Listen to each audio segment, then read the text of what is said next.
What is going on YouTube? It is your boy, the Villain Trucker 26, and we going in, rolling down the road, heading towards Erie. Yeah, y'all know how I do. Barely make a video. Really, I'm making them just to hear myself talk at this point, but you know, eventually somebody will find it, somebody will watch it, and I hope it's beneficial to them.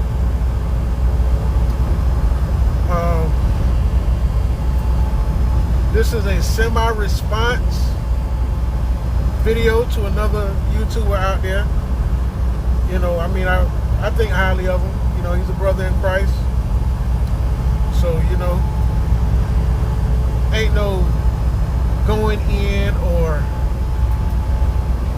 you know, rebuttal to the fact. It's just we're looking at it from two different points of view.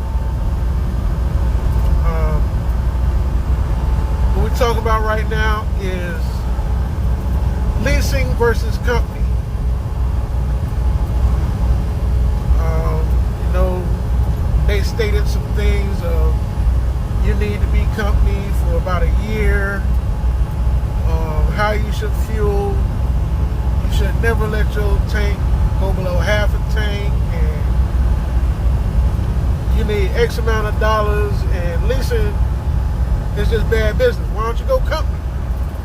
You know, why don't you let somebody else pay the bill? And really, until I actually heard the method behind the madness or the thought process, you know, they say leasing isn't for everybody.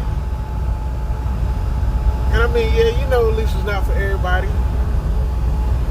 But to the depth that it's not for everybody, I had no clue. You know, I know there's bosses and workers, if you understand my meaning. Not trying to say anything derogatory, but you know, everybody is not built to be their own boss. From purely a business aspect.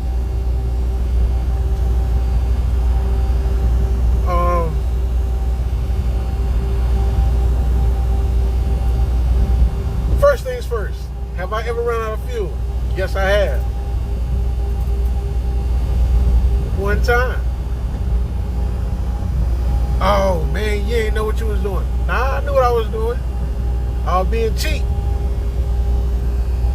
Because I didn't want to pay how much they were asking for the diesel. And I knew if I could make it 10 more miles, not only was the fuel cheaper, but I got a discount on the cheaper price. So yeah, I was trying to make it there. And I misjudged it by 10 miles. So say what you want. Another reason that it wasn't such a bad thing, it let me know exactly how to judge my fuel gauge. Now, I don't know how many people actually pay attention, pay close attention to their fuel gauge, but I do. I notice sometimes that the needle floats. While I'm driving, my fuel will be at one point, stop, turn the engine on. Now my fuel gauge is higher than what it was while I was driving.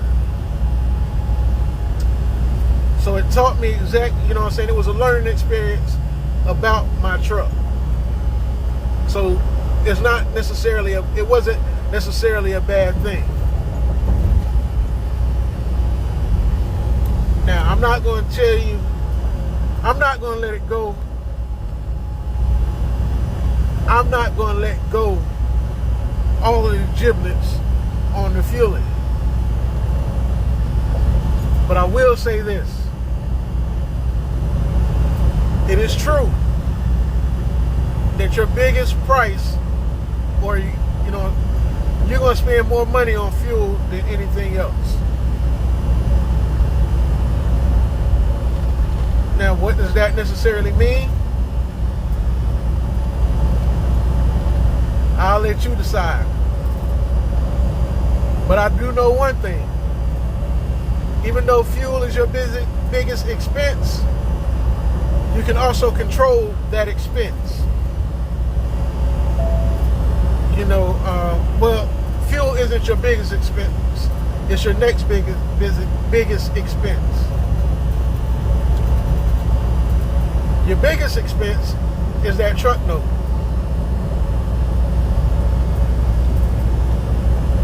Well, what do you mean you can control the fuel? You can control how much you spend on fuel. I've been driving for a year and a half. Been leasing for a year and a half. And I can count on my one hand how many times I spent $1,000 in a week on fuel. And the times that I did it was during the winter time. Because our island, because my bunk heater in this truck is garbage. Other than that, the most I'll spend in a week is about $800 to $900. And that's going 25 to 3,000 miles in a week. And I'm still only going to spend about $800 to $900. $1,000, yeah. If you want to call 900 1,000, then we'll say 1,000. 12, 15, $2,000 a week? No. No. That is a negative. I can't see it. Maybe y'all can see it. I'm not seeing that. If I was having to spend that much, I'd get out the truck. I get out of that truck. I'll find me another truck, because that is way too much in my current situation. Now, with the older vehicles, we're talking prior, 2006 is when it cut off. I can see it because, fuel economy wasn't a big concern in those models. More about durability, and getting from point A to point B. You didn't have to spend as much. Well, your fuel prices weren't that much, so you spent what you spent, and you were still making a nice profit. And I'm saying that strictly off of reasoning and talking with older drivers, or just hearing older drivers talk.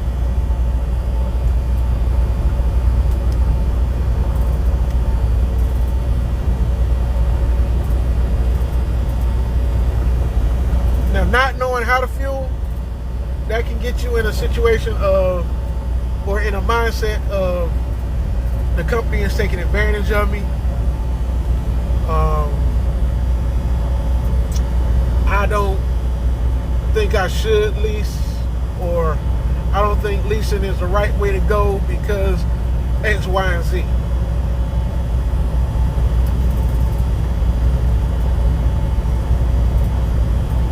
From a strictly money standpoint, leasing is a tricky scenario just because of the company that you might be with. There's some dirty tactics that go along, but it's part of the business. Like in a 7-day span, you might be able to run 3,400 miles.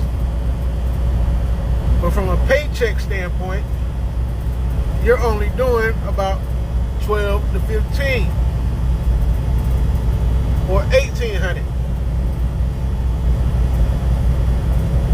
So you got to learn how to get out of that situation and get your money on a actual mile basis. You know, if you're running 33, 34, 3,000, and we're speaking from a cent per mile basis, but I'm pretty sure it, you know, that ties in as well on the percentage base. But you kind of want to get your money all on the, you know what I'm saying, coming in at the same time. So if I'm running 3,000 miles a week or 3,500 a week, I want to be, you know what I'm saying, on those 3,000 and 35 in between my paydays.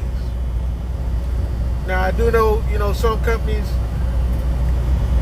you can what we talking? Yeah, you can send your trips in and get paid for every trip on that basis. You gotta learn how to work that scenario too, so that everything isn't coming out every time you send a trip in or you get paid. You don't always have something coming out. You know, a couple of those trips you want to be just getting straight paid. Only thing coming out is the fuel that you spent for them. Other than that, you want to be pocketing every dollar you can.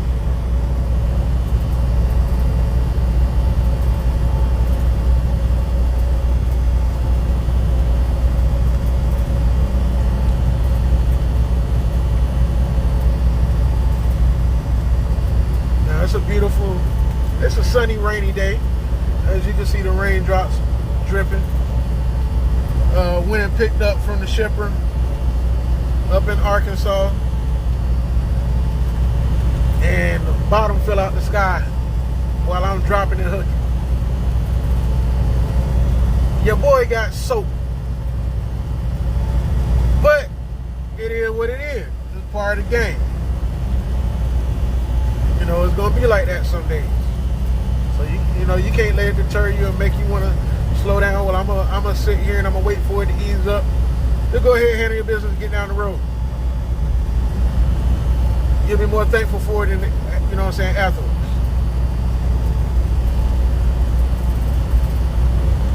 There are also other things that can help increase your. Now back on track. Back on track.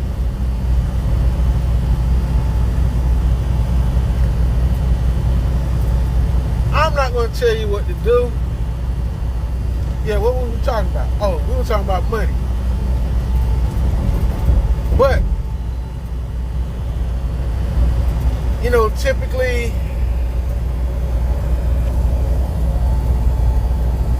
as a company person, you're getting paid what? Anywhere between 30 to 45 cents a mile. Not counting the specialty classes and those good spots, you know, like Skimp got. Skimp got a real nice, cool situation going on where she's at, you know, doing her hazmat thing. You know, so she's banking the money that she want to bank. Not going to talk about her money because that's her money and I don't know, you know.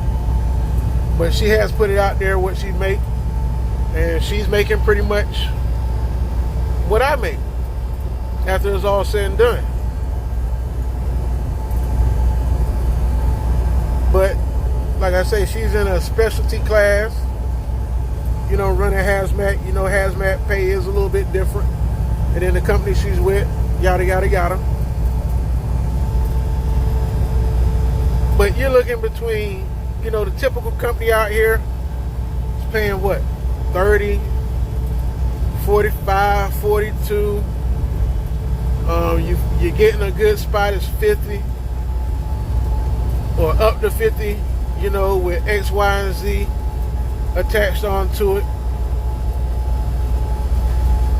And look at how hard you have to run or how many miles you have to put in to make 15, 18, $2,000 a week.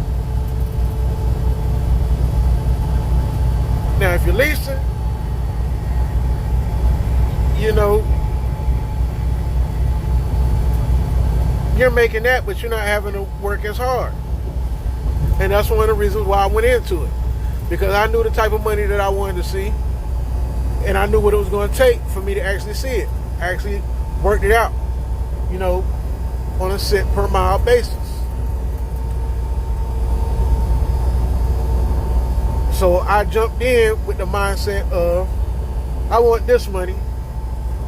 This is what this side is offering, and this is what that side is offering. Now, let's keep a couple of things real clear.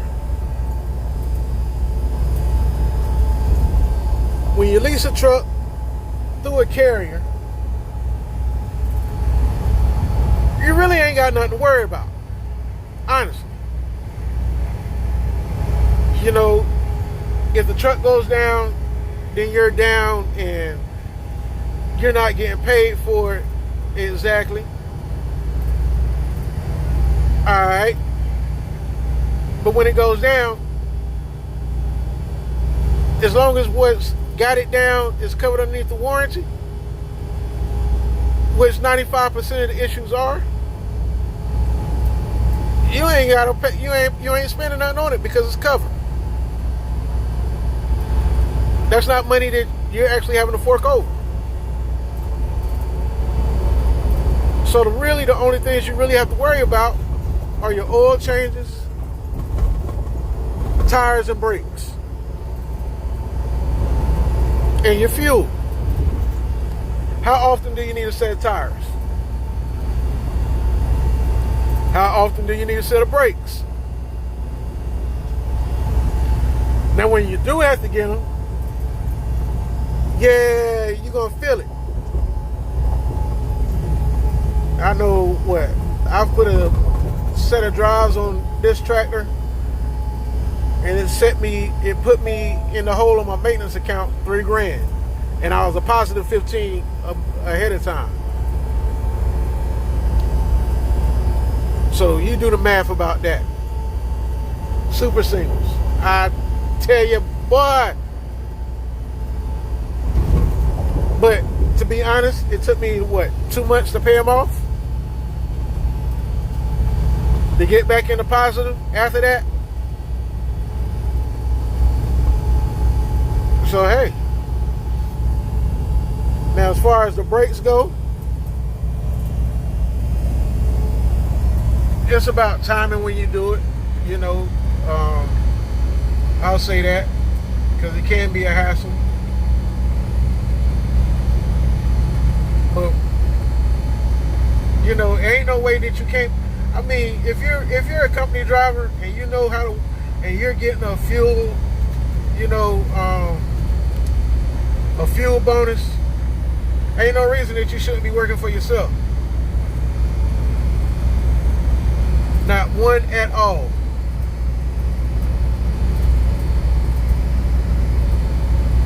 Because you already know what it takes to make money for yourself. Now, if you want to work harder, go ahead. You want to keep company hopping, go ahead. Do your thing. Ain't nobody mad.